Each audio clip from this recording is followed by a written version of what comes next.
So after shitting on Shadowverse and getting a glimpse into a world of Cardfight Vanguard where there's no card fights, I felt like it was time to shift gears a little bit. We've spent a lot of time on this channel being very critical of card game anime, talking about what they do wrong, what they need to improve on, what they can do to work.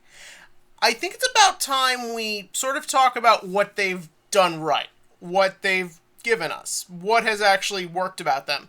Because often than not, I get the question of, oh, why be so critical? It's just a toy commercial. Why does it matter? I'd like to take a few minutes to explain why it matters, what card game animes actually do, and what they do for young kids, impressionable kids, and what they sort of do for even older fans who are kids at heart, and all this stuff. And I kind of want to maybe, reinforce where I stand with this, because I feel like it's good every now and again to kind of remind everyone why this crap matters to me so much. But before we get into that, I want to take you all back to the year is 2000 or 2001. I'm old, okay? And the entirety of the United States is about to be introduced to a very sort of different kids' power fantasy. That's right, I'm using those words very specifically because for a kid, television isn't necessarily just about entertainment. You always know the stereotype of, oh, the kids, they don't have any imagination because all they do is watch TV, blah, blah, blah. The thing people don't realize is that for a lot of kids, they're not just watching TV to just mindlessly turn their brains off. They're not watching it to have something spoon-fed to them. When a child watches TV, a lot of times they're interpreting it while they're watching it. They're not treating it as just silly. They're not just treating it as something to be forgotten about in 20 minutes. No, television really impacts children. This is sounding really weird. Trust me, I'm going somewhere with this. And you see, in the late 90s to early 2000s, we had a lot of television that was influencing us. Some of the big ones, or at least the big ones I bring up on this channel from time to time. You had your Power Rangers, you had your Pokemon, you had your Digimon. All of these things made kids want to go outside or be indoors, and they'd pretend to be Power Rangers. They'd buy the Game Boy and pretend to be Pokemon trainers in Red and Blue and Gold and Silver. They'd buy those Digimon toys, and they'd see that future that this is not going to catch on, and there'll be that one kid on the block playing with Digimon.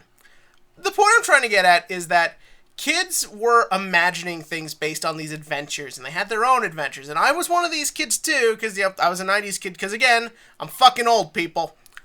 But things changed when YuGiOh showed up. Don't get me wrong, there was still plenty of imagining yourself in a power fantasy. There was plenty of times where I was like, behold, I have the power of the Pharaoh, and I'm sensing you to the Shadow Realm. Tim down the street who always stole my lunch. Anyways, so yeah, that was still there, but YuGiOh gave us something different. You see, with YuGiOh, if you bought the product they were selling, you weren't just imagining yourself being a powerful duelist. You could become a powerful duelist. I can never become a Pokemon master, no matter how good I get at video games or how many Twitch subscribers I get. Yeah, woohoo, Twitch! I can never be a Power Ranger, mostly because I eat way too many potato chips. But I also can't be one because they're not real. But Yu-Gi-Oh cards are real. You would go out, you'd buy them, you'd bug your parents, you'd get them, and then you'd put them all in a giant pile, you'd bring them to school, you'd go to the playground, maybe if you were lucky enough to know about it, you'd go to Toys R Us and go to these little tournaments. But you were a duelist. You had the same cards that they had access to on the TV show. You had that ability to become good at the game. And getting good at the game was ultimately what mattered. Yeah, there's the magic and all that stuff, but the point Yu-Gi-Oh always tried to enforce was, if you could become a good duelist, that meant something. And when you're a little kid who's impressionable, when you're learning who you are, when you're developing, when you're wanting to create an identity for yourself, that's very important. to have that feeling that you can get strength, that you can be good at something. And that is something card game animes can give you in a way that a lot of other stuff can't. Because I can't be those power fantasies, but I can get pretty good at dueling. I can go to tournaments, I can top, or, and this is what happens more often than not, I can fail. And when I fail, I can either give up, or I can watch more Yu-Gi-Oh! And kind of get the desire to try again. To be like, I can be better, I can get better. If I just keep practicing, if I spend more money and get more packs, I can get good at this. And again, that's very important. And now many of you are being like, oh, that's the point of sports. That's the point of Boy Scouts. That's the point of killing small animals and then skinning them. I had weird friends growing up. The thing is that I'm not good at sports. I'm a fat guy. Always fucking have been. And that's not to say that if you get power fantasy aspects from sports anime or sports shows, that is a bad thing. I love me some Ace of Diamond. I love me some Haikyuu. But, not everyone is inclined for sports. And obviously not everyone is cut out for card games. But I feel like it's a hell of a lot easier for you to become good at card games than if you're, say, fat and think, well, if I get good at baseball, I'll get somewhere. See what I'm trying to get here? I'm not trying to put anything down, but the point I'm trying to get at is that card games give us an ability to find value in ourselves and value in our abilities and to learn and to problem solve.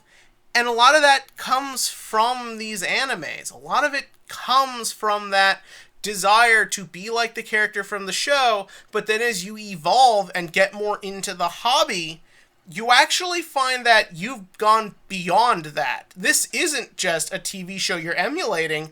This is something that you have turned into yourself. My hero deck is not my hero deck because it's what Jaden played. My hero deck is my hero deck because of all the time I've put into it, all the practice, all the strategies, all the different times I've just spent hours at my card shop hanging out with my friends and playtesting and trying out new cards and going to tournaments and losing and trying again. And all that starts because I watched Yu-Gi-Oh! As a kid. And same went for people who liked Duel Masters and people who liked Vanguard. And all these different card games give you that ability to get stronger. And then when you get older and you look back on these animes, you might find them a little silly. Or you do what a lot of people love to do, and you take those decks they used in the show and you test them out, and you take it one step further and you upgrade them, and you think about, well, if I played 3 of this versus 2 of this versus 1 of this, do I still keep the feel of the anime deck, or do I, turn into something else, or how far do we go? There are tons of great Yugi tubers out there who you never get to hear about because we focus too much on the competitive side of things, who take anime decks and try to do interesting things with them. Now, not only are you trying to be like the card game anime, but you're going even further than the people who wrote the card game anime. You're figuring out, how do I take this power fantasy and put it on a whole nother fucking level? Like when you see what has come from these goofy, silly, ridiculous Chinese cartoons, and you see what it has created and the world that it has spawned around from it, it becomes more than just a TV show, doesn't it? It becomes more than just a toy commercial. The characters become more than just drawings and, voices. They become something else. And they become something that people want in their lives. And I think that a good card game anime should recognize this. And I think this should be something that they try to emulate, sort of give back. And I think that's why I get annoyed when I see something like Shadowverse that just does what's been done before it, or something like Cardfight Vanguard Extra Story that doesn't even seem to care about card. And I know that's one episode in, but just from that first episode, there's a very clear sense that we can't make card games interesting.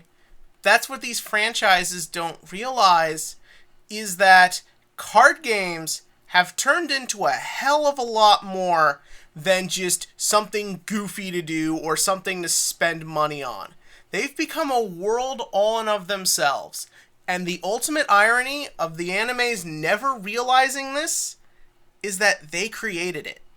And the more time that goes by that they don't recognize it, the crazier that world's going to get and the more they're missing out. So yeah, the goal of this video was just to kind of give the perspective of why card game anime are important and what they can do for us. This wasn't meant to be a super big criticism of anything. Again, I don't mean to step on anyone's things. I just feel like card games and card game anime bring us something nothing else really can.